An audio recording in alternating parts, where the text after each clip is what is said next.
Hey everybody, welcome back. I'm Gleesy. And I'm Al. And here at Forever I Do, we want to connect, impact, and inspire thriving marriages. So you're back for part 2 of Legacy Built, breaking down the vision.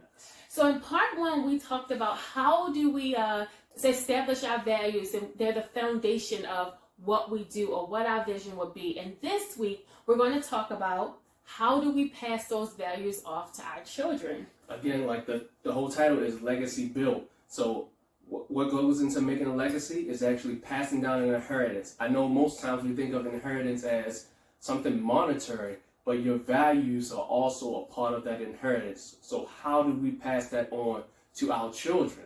Yeah, that's true. So the first thing that you have to do is write them down. Yeah. Again, the word tells you, write it down, make it plain. That's good. So again, like we want to write it down because you want something visual. You want something that you have to walk past.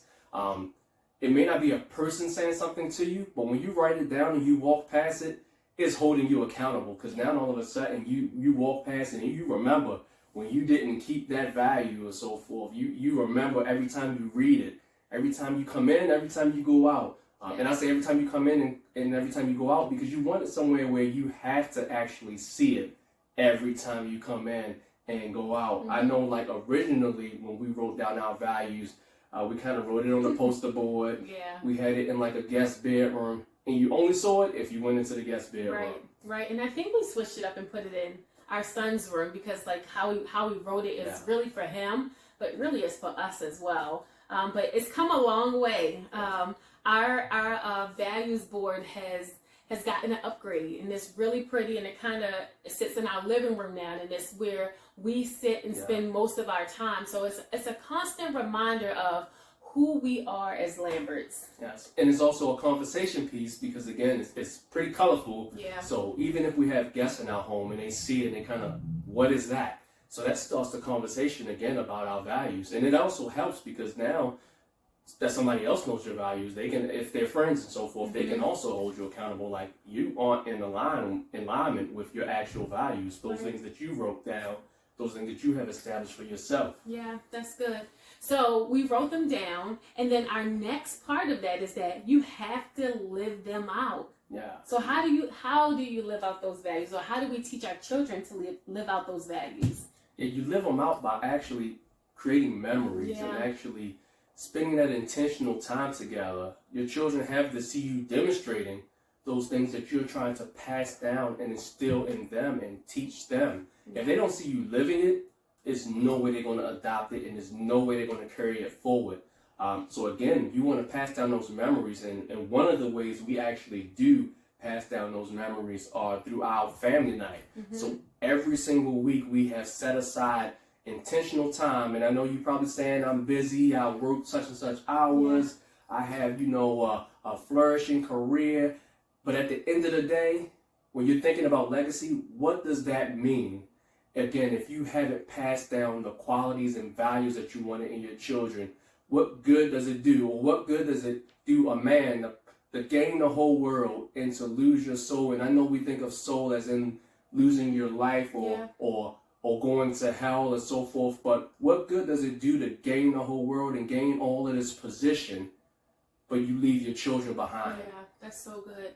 That's so good. And another part that I was thinking about while you were talking about living out our values is your values have to start in the home. So like for us, some of our values are be loving and be kind. If we're not loving and kind to one another, then how can our children not only be loving and kind to each other, but to anybody else out in the world? So we have to live it out in our home first before we can even live it out in the world. And again, setting those memories and creating those memories, those things far outlast anything else. I don't know if like what your family is like, but you ever have those moments where you get together with your siblings or whatever and your parents, and all of a sudden you start remembering all those things that happened as kids, and you sharing stories, and your parents are uncomfortable because you're sharing stuff that sometimes they didn't even know happening at home and things of that nature. Those memories are kind of what you all keep as connection points. So again, like our family nights are that intentional time that we spend together. We set aside hours, we do movie nights, we do game nights, and so forth. Spa night. Yeah. And what's the number one rule for our family nights? No phone. So that's a tough rule, especially as your children start to grow and as you also start to realize that you spend a lot, probably too much time on that phone. I don't know if you get those weekly reports and so forth, and it tells you your screen time is up 44% or your screen time is down 15% and so forth. I like to get those reports because it kind of reminds me of whether or not I'm being intentional with my family, and am I present in the room or am I just in the room? And I can always tell when your screen time is up because I feel like the following week or I just start to see you be more intentional about leaving your phone somewhere and then you be in a completely different area. Yes. So, good job, babe.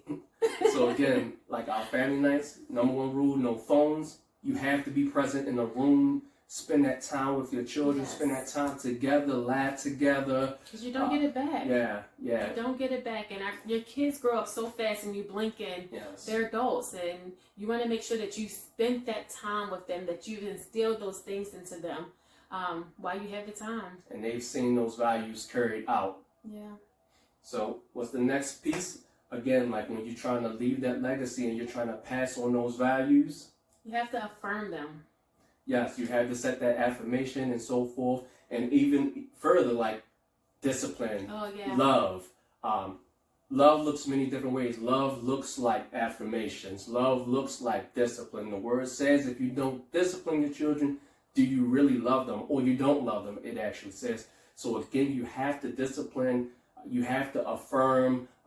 We actually learned affirmations, or at least I did. I hadn't heard about it until we actually had one of our daycare providers or nanny or what you want to, however you want to title it, and they would just speak all these affirmations over our kids, and it was just something that we saw. Yep.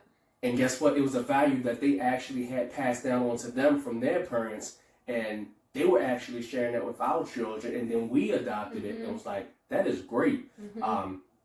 Because as you affirm your children, when they go out into the world, and the world tries to tell them all these things of who they are, they can remember who you told them you are, who you told them they are, and again, it needs to be tied back to the word because it needs to be tied back to who God said they are. Yep. So when the enemy comes in like a flood in the form of classmates or administrators or teachers or the random Joe Blow on the corner or the random kid on the bus stop, when they come in like a flood and they try to tell your kid who they are, they will remember who they are because you told them before they went out that door, because you told them. Again, before they went onto that sporting field or before they went off to college, they will remember those moments where you told them who they are. That's so good. That's good. And when we start talking about discipline, discipline can look different for everyone. Yes. So I think that you have to have a conversation with your spouse and understand what discipline looks like in your household. And that's something that's an important piece of setting that vision. And tying that vision together, it's actually talking about what discipline looks like, because you don't want to have that situation where you have a kid, they've gotten a little older, and now you feel comfortable in actually instilling your method of discipline, and they do something wrong, and you go to raise your hand, and your spouse is giving a T sign and say timeout, and you like, what's a timeout? I do it this way, and they saying you're not putting your hands on my kid, and all of a sudden it becomes my kid instead of our kid because you never actually discuss what discipline will look like in your home. Yes. And again, like discipline is an important piece. It's a corrective action. It's something that turns them away from the action that they were doing wrong, and it actually redirects them to the action that again aligns with your values, aligns with your vision.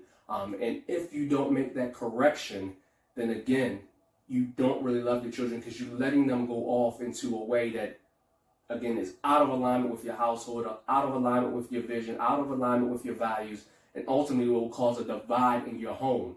So you have to make that correction. You have to redirect them in a way that they will go. Again, I always talk about this verse where the word says, your children are like arrows in your quiver. And again, your job is to retract them and then release them.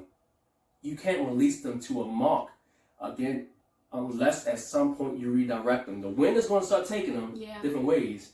And it's your job to get that arrow back on course so that it hits the mark. And that's what discipline is about. So if you say, I don't believe in beating, it may not be that your discipline in your home looks like a beating or a spanking or whatever. It may be something else, but the end goal is, again, to correct, to redirect to what your values are, and also having that conversation when they are old enough to understand, or even when they're younger. You can just say, we don't do this, that, or the other.